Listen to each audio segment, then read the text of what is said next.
আমরা যে ইস্যুটা নিয়ে এখানে মানববন্ধন ও প্রতিবাদ করতে দাঁড়িয়েছি সেটা হচ্ছে রাকসু নির্বাচনের শপথ পাঠের সময় রাজশাহী ইউনিভার্সিটির একজন শিক্ষক আব্দুল্লাহ আল মামুন কর্তৃক ফেসবুকে যে হিজাবকে কটাক্ষ করে যে পোস্টটি করা হয় সেটার জন্য আমরা এখানে মানববন্ধনে দাঁড়িয়েছি।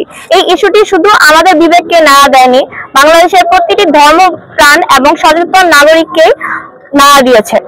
তো আমরা বলতে চাই, হিজাব শুধুমাত্র আমাদের ব্যক্তি স্বাধীনতা না, হিজাব আমাদের বিশ্বাস এবং আমাদের সম্মানের প্রতীক।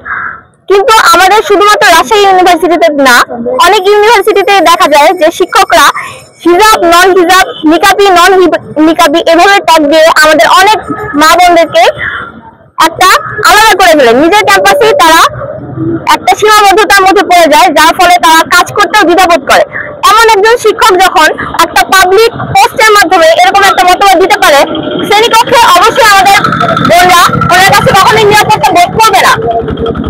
তো আমাদের দাবি থাকবে, একজন বোন হিজাবি হোক বা নন হিজাবি হোক, এর মাধ্যমে কখনোই তাকে ট্যাগিং করা যাবে না বা সে তার কাজ করার সক্ষমতাকে আমরা কখনোই প্রশ্নবিদ্ধ করতে পারবো না।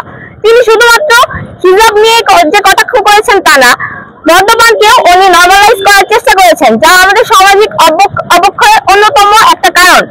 আমি মনে করি উনি শুধুমাত্র ওনার নিজের মেন্টালিটির এখানে বহিঃপ্রকাশ করেননি, ওনার মতো আরো অনেক শিক্ষকরাই আমাদের দেশে আছে বিভিন্ন ভার্সিটিতে।